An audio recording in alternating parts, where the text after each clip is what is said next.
we were able to be like an unbiased source on staking data that users could trust. For you at Swell, what's a good North Star metric? Everything ends up coming back to Ethereum at the end of the day, and that's why I got super into like Ethereum liquid staking itself. We launched that's now at 1.6, 1.7 billion of TVL. So it actually makes it worth it for DApps to want to build. So, what are the future innovations that you see within Swell?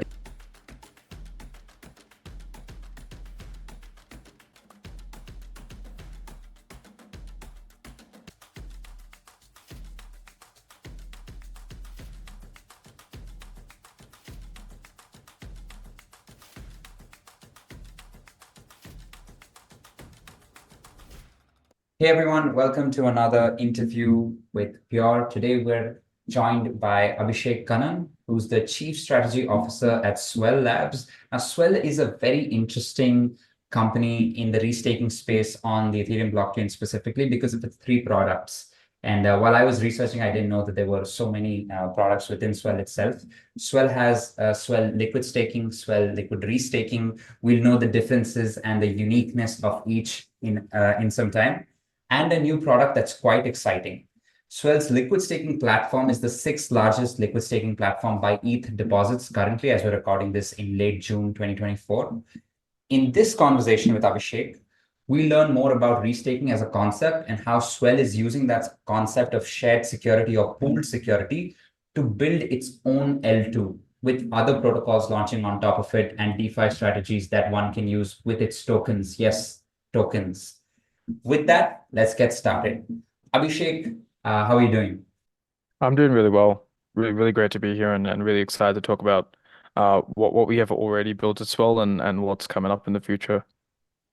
So I was going through a little bit of your bio, and you were the head of research at Swell Labs, and now you're the CSO at Swell Labs. Talk to me about that transition. How did you get started with crypto? What made you sort of take research as a career option? How did you move from there into the strategy position? So maybe a bit of background on me. So I have an actuarial background from university, so I've always been someone who's been sort of into maths, stats, and then crypto sort of had this natural calling to me. Sort of looking at the numbers, getting deep into it, and then I spent a lot of my early crypto career at a company called Staking Rewards. Rewards was a leading data platform for staking related data. We looked at different proof of stake currencies and essentially collected data on them about their different staking rewards, statistics about their validators, and essentially providing a single platform where users can go to go and essentially look at like all the staking data related to all the different types of POS chains, everything from Cosmos chains to Polkadot chains, all the way back to Ethereum, and then from there, I transitioned into my role as head of research at Swell. So a lot of the things that I helped out Swell with was things like the liquidity pools that Swell has set up, and then eventually, as I got deeper into the role, deeper into staking, restaking, and understand that as my title suggests, as being CSO, my job sort of switched over to directing a lot of the strategic stuff with Swell in the direction that we're going, how we play restaking, looking at the different AVSs, which ones are worth sort of restaking into and why, which ones are going to be the best partners for us. And eventually that led to DL2, which I'm really proud of how Swell has done with that. We're actually really excited because right now is a bit of an L2 season with like all these like roll up as a service providers. You know, you can launch a roll up with one click, and so we wanted to actually make sure that we're doing something that's worthwhile. And yeah, so we're really excited on what's going to be coming up when we eventually launch our roll up later this year. There's a lot to talk about there. I certainly want to understand how you evaluate an ABS and L2 season, roll-up season that certainly we're in the thick of. But what exactly did you see at Staking Rewards? This is a website that most people use to analyze sort of the staking yield on various POS chains. What exactly did you see there that made you think that, hey, maybe we should move to, or maybe I should work in or build a company that does restaking? Was restaking a thing when you sort of moved into Swell, or was that the first thing that happened, or did you pivot into restaking? I joined Swell essentially right from when we went with our mainnet launch. So around that time, restaking was a thing, but it was essentially just you could go and you can deposit your LSTs into Eigenlayer. So a lot of the knowledge I had before that was super staking specific, and what we were doing at Staking Rewards, a lot of the work there involved actually going deep into these blockchains and tracking the data directly from the blockchain itself. And so by doing this and doing this for many proof of stake chains, we were able to be like an unbiased source on staking data that users could trust.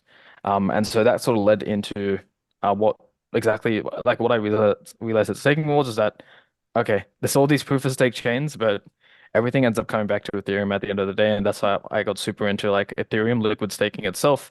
And that's how I ended up at Swell.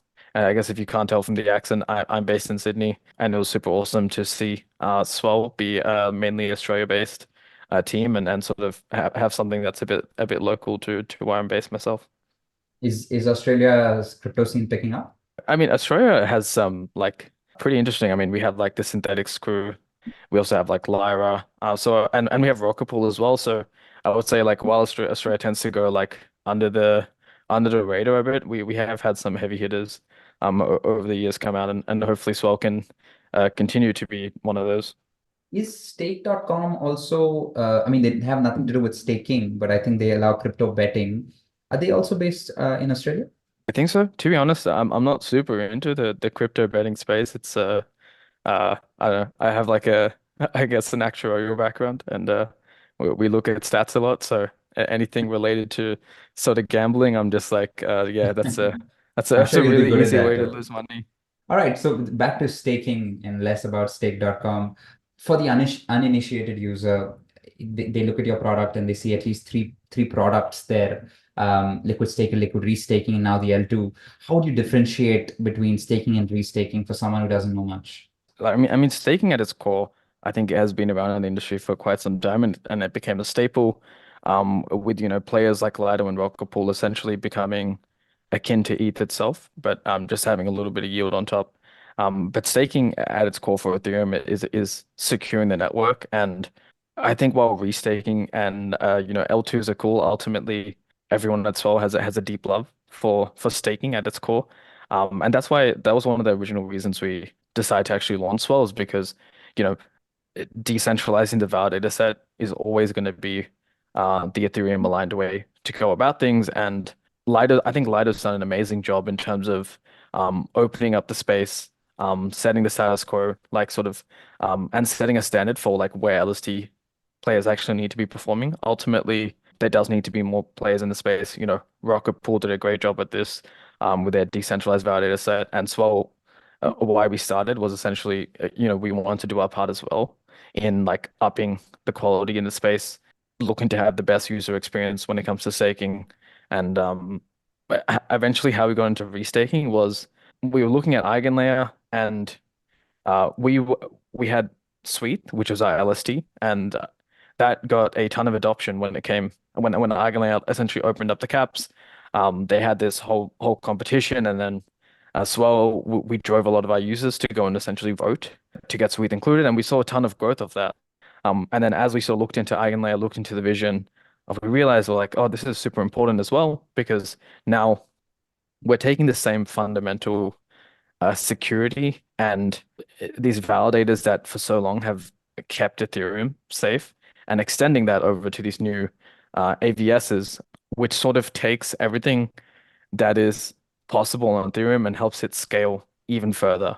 I sort of try to think of it, there's only so much you can do within the constraints of the EVM. Ultimately, you're going to need AVSs, and the cool thing about EigenLayer is that it ties everything back to mainnet, which is the base layer where everyone sort of started, which I think is a really sort of beautiful way and why we've been so bullish on Restate.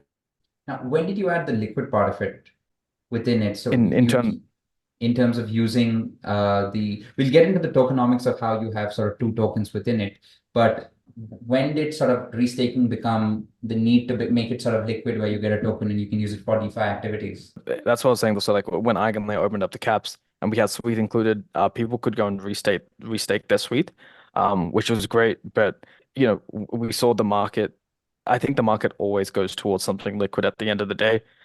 Everything comes down to cost of capital in terms of like security itself. And the reason we were so bullish on LRTs is because ultimately, if you're taking your ETH and you're putting it into EigenLayer, and that's the last stop, any AVS that wants to derive security from your LST is going to have to essentially pay the entire cost of capital. Whereas if you're able to take that position, liquefy it, and then allow it to go into DeFi and generate utility somewhere else, we're able to bring the global sort of cost of capital down for restaking itself because now you have DeFi yield added on top. So if you know if you were to be an LRT holder, if I could tell you, let's just say your cost of capital was 15%, that's what you're looking for.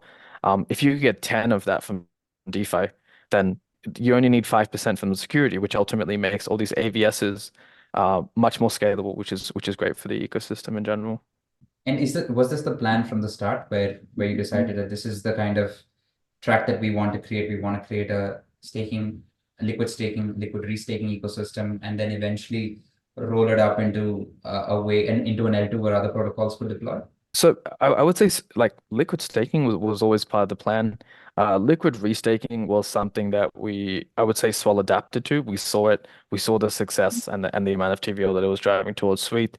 We looked at EigenLayer and we agreed a lot with the vision of what they were trying to push. And then that's when we launched the LRT. And then I would say from the LRT, the L2 was like completely planned. So what we saw what is that we have this LRT, we're driving all of this TVL towards our LRT. Why not show our commitment to the EigenLayer vision and the restaking vision by now taking this and building something that we can actually secure with our own token? And that's how the L2 was born. And we feel it's like the ultimate combination of the LST, the LRT. I say the LST because eventually our suite itself will look to accept the LST as well. So that's coming in an upgrade soon, where Suite will be able to be accepted into our suite. And so we see everything sort of tying together, and Swell's sort of liquid suite of smart contracts that we've written power the security not only for the chain, but also for all these AVSs at the DApp layer, and we've partnered with a lot of these AVSs, like Docera, Brevis, Lagrange, and so it all sort of comes together in our vision to build this L2 that's super scalable, and has all these features that we feel other LRTs, so other L2s are simply just not able to achieve, while keeping everything within one system. So we've spoken about a few things, and I really want to get into the token aspect of this as well, because it's an interesting token structure. But the LSTs, the LRTs, and the L2s, can you explain the infrastructure of how you sort of relay everything into one, and if you use any external sort of protocols for data storage or anything else? Yeah, for sure. So in terms of the architecture of the L2 itself, it's a fully EVM compatible L2, similar to something like Arbitrum or Optimism. But the biggest difference is that Arbitrum and Optimism are optimistic L2s. So L2 is built on top of the Polygon CDK, and it will be a ZK Validium. This is different to a ZK rollup, which a ZK rollup essentially uses Ethereum mainnet for data availability. A core part of how we are scaling our ZKL2 is that we are using EigenDA for data availability, which allows us to largely bring down the cost of transactions on the network while, and this is the beautiful part of EigenLayer, keeping everything within Ethereum validators itself. And so we've extended this to other parts of the L2 as well. So we've been working super closely with the folks over at AltLayer, working with them on their AVSs to essentially use these AVSs to decentralize parts of the L2, like sequencing, decentralized state verification, and also using their fast finality solution. And we've all seen like different like these optimistic L2s, like Base and Arbitrum and Optimism, and all these sequencer fees that they generate. And we really feel that if we're able to decentralize this and direct these revenues from the chain back into the suite of like core infrastructure pieces that we have built, being Suite, R Suite, and soon Swell token, it's really going to give us a competitive edge as a restaking protocol, as we have this ability to drive actual usage towards these AVSs instead of just, securing them. While security is great, that security only sticks around if there's actual, usage and fees driving that, or it's just going to go somewhere else ultimately. And so we really see the L2 as our way to drive eigenlayer and restaking towards a more sustainable environment where it's actually something that's going to work long term instead of being a short term fad. For anyone listening who wants a more deeper understanding of the technical architecture, PR has written a report, which we will link in the show notes as well, that dives into the exact architecture as well as the tokenomics of Swell and their L2. One interesting concept when we were doing the research is a novel concept called tri-staking. Could you speak a little bit more about that and why exactly is it unique and how exactly are you using it? When you have like, let's just take mainnet, you have single asset staking, you stake your Ethereum, or if you look at other L1s, like Solana, you're just, staking that governance token essentially. But through Eigenlayer, what we are able to do is scale that up to multiple tokens. So even tri-staking, I think, is just the start. What we really want to achieve is reducing the volatility of the security base by introducing more tokens that are connected to the ecosystem. And so tri-staking can look like, you're going to be staking Swell token, you will be staking alt layer token for the alt layer AVSs, and then you'll be also staking the LRT, the LST, and then also the Eigen token, for example. And within that, there's sort of five tokens. Three of them are more volatile gas tokens, and then two of them are Ethereum. And so by having this sort of wider base of tokens forming the staking collateral of the L2, you're able to do things like reduce volatility, while also sort of increasing alignment within the players that actually provide security to the network. This is something that we were thinking about with Eigenlayer for quite some time. If you look at like Ethereum mainnet staking, Ethereum itself is able to mint ETH, and mint like ETH is such a big asset that by Ethereum minting it, and because of the burning of the gas fees, Ethereum doesn't dump as people are sort of selling their staking rewards with like POS chains, and other L1s. The validators' own sort of ability to validate the network is given by them staking the governance token. And so if they are to sell their staking rewards, they're sort of dumping this huge security budget that they've invested into being a validator for this network with Eigenlayer. And like there's no shade against Eigenlayer because they thought of this with like dual staking, but when ETH is the base asset and these AVSs and projects using Eigenlayer paying out in some governance token, eventually these security providers are going to have to sell that token to pay things like OpEx for the infrastructure, and that ultimately doesn't align the person who's securing your network with the rewards that are being paid out. And so this is part of our plan to get around that mechanism and be able to design a system that is stable because Ethereum is there and we have this big asset that forms part of the security budget while also like introducing upside through volatile governance tokens, and also keeping alignment with security providers. And that's why we're so sort of I guess bullish on this idea of not only tri-staking but like multi-asset staking in general. Does that tie into the role that each of your tokens have? Because you have a native token, a gas token, and the alt token as well. So what exactly is the role of each of these tokens within your ecosystem? In terms of the alt token, this really forms part of the security collateral for the alt layer AVSs. And so, we talked about like dual staking, and this is like alt layer's own implementation of dual staking itself. By getting users of their AVSs to stake alt token, they're able to introduce alignment to people like us. Because now if we're going to be staking alt token, if people who are securing the network are going to be staking alt token, they're much less likely to sort of blindly dump alt token when they get those rewards. And so that's why alt token is there because we're now a user of the AVS. In the same way, that's why Swell token is there because yeah, we have Swell token and this is ultimately the token that will decentralize Swell. And sort of the way we talk about internally is like Swell token is how we hand over the protocol to the community itself.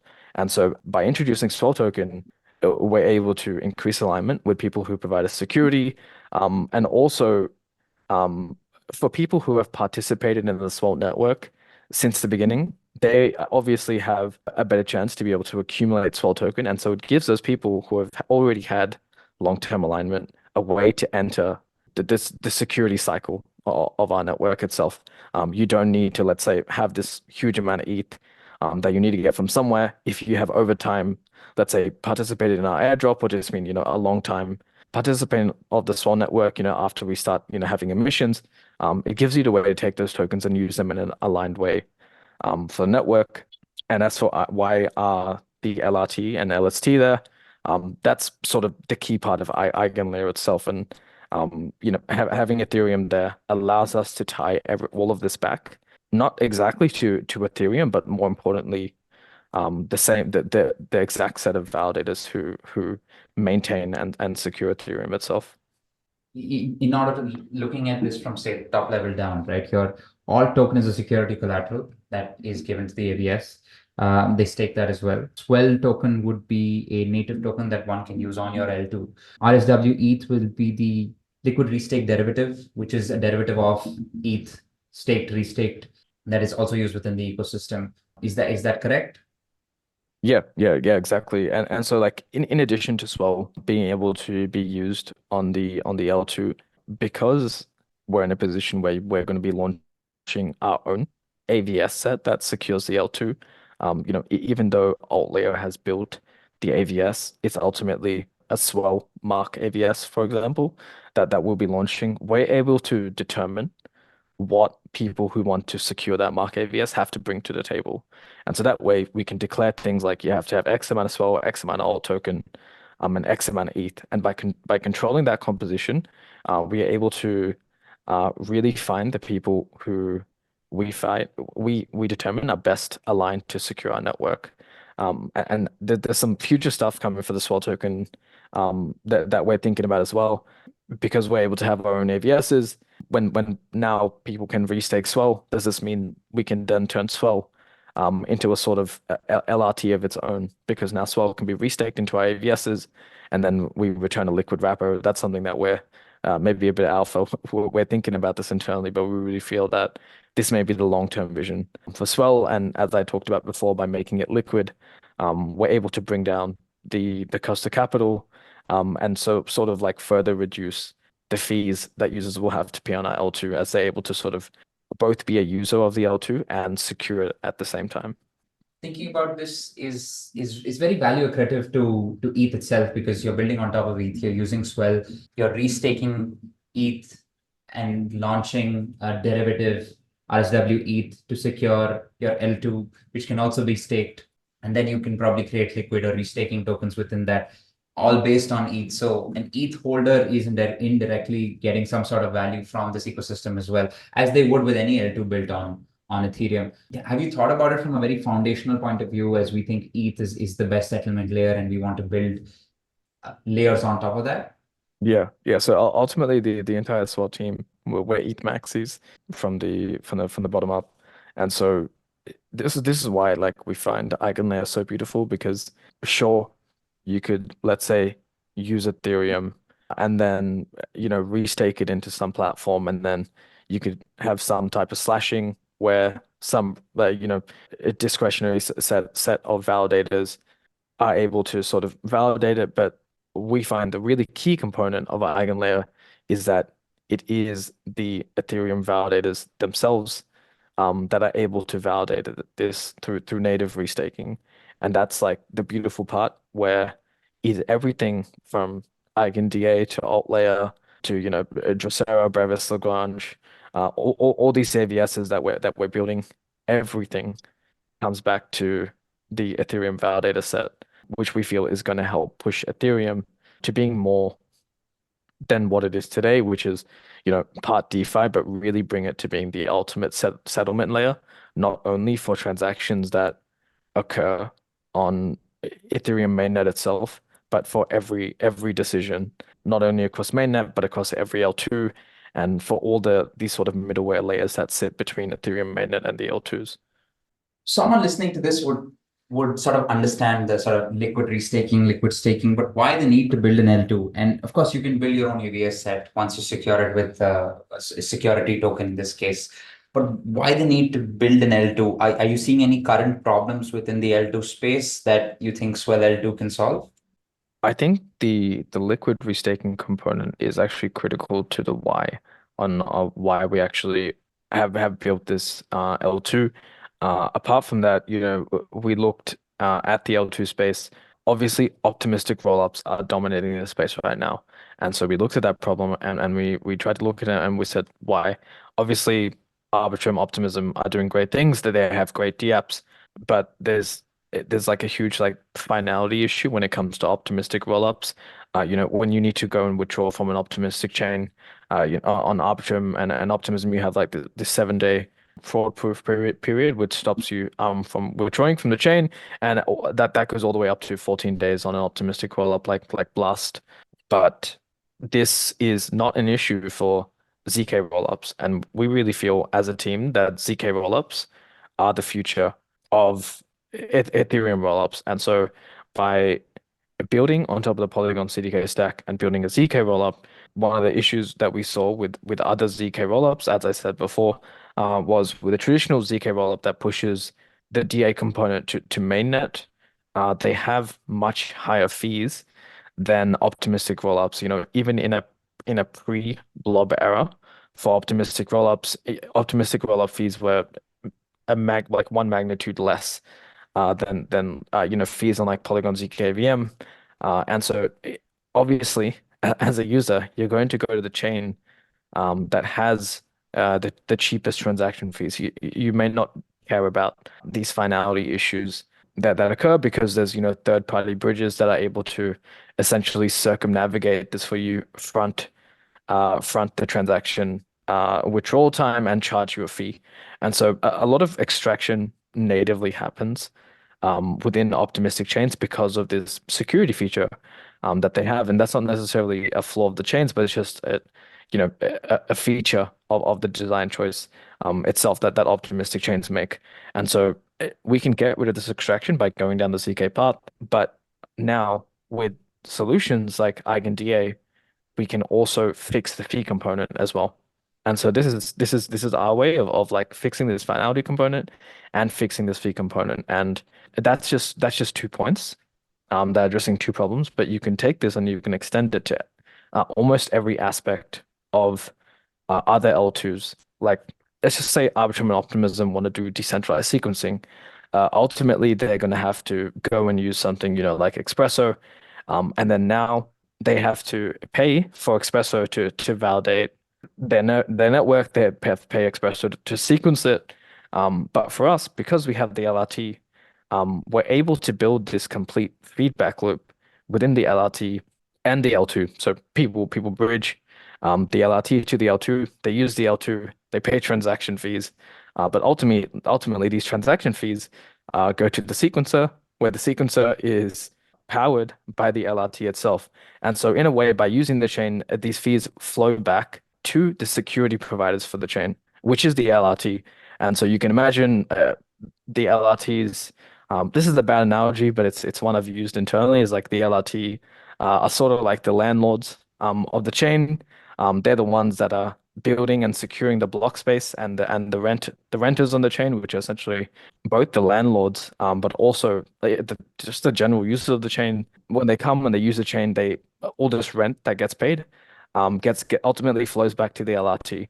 And so the L2 is both a logical expansion of our ability to secure these different AVSs and use them to solve issues that are currently affecting um, the current L2 marketplace, but it also allows us to build an LRT that has a concrete way to actually scale its rewards in a way that isn't reliant on other projects.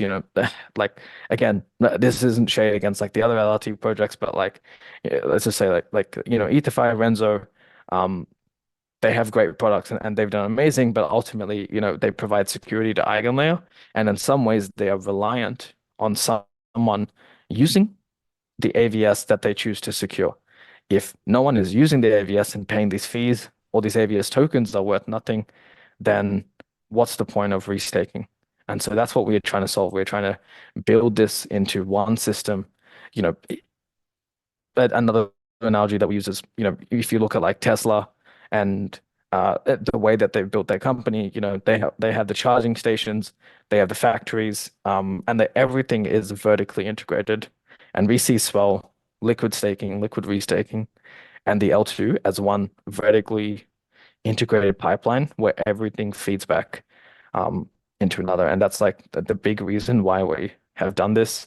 And it's what we feel will ultimately help us explode into even other parts of everything coming back to restaking at the end of the day.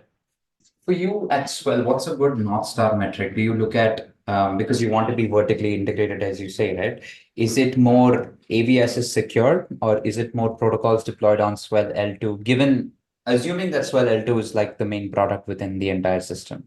Yeah, sure. So in terms of how Swell has approached the L2 and like DeFi integrations itself, this is something that we've done differently. A lot of, sometimes an L2 will launch, and you see like the ecosystem snapshot, and it's like the picture has so many things on it. You have to blow up the picture and zoom in to actually see what the protocol is.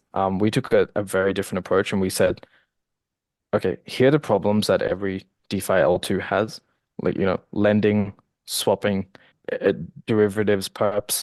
Let's look at the market and figure out who's going to be best positioned to solve each of these problems. And not only that, let's take these protocols, bring them onto the L2s, incentivize them, make it one thing that we saw and the reason why we did the pre-deposit is because if you go to an L2, if you go to a D app and you say, we're going to build an L2.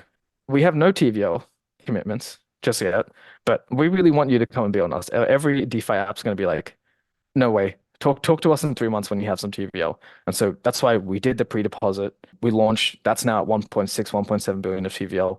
So it actually makes it worth it for DApps to want to build with us. And ultimately we see all of our DApps winning together with us. And so back to what I was saying, so we found like the best, in our opinion, the best in category for each of these things. We have like Ion, Ambient, Sturdy, and all these like different protocols. We have Gamma Swap as well, which is super interesting. Gamma Swap is actually one of the protocols that we had a very, I think, cool interaction with. We said, we really like what you guys are building, but right now Gamma Swap is building on top of Uniswap, and they also have Gamma Swap, which is their own feeless implementation of Uniswap v2. And we said, we have Ambient as our core DEX on the chain, so you guys need to not use Uniswap, not use your own DEX, but we want you to build on top of Ambient. So that was one of the conditions that we put forward for them because by now Gamma Swap building on top of Ambient, any TVL that Gamma Swap gets ultimately flows back to Ambient and makes the entire chain more liquid. And so we see all of our DApps as not only being the best in category, but also making each other better by making them cross-integrate and sort of making these DeFi Legos.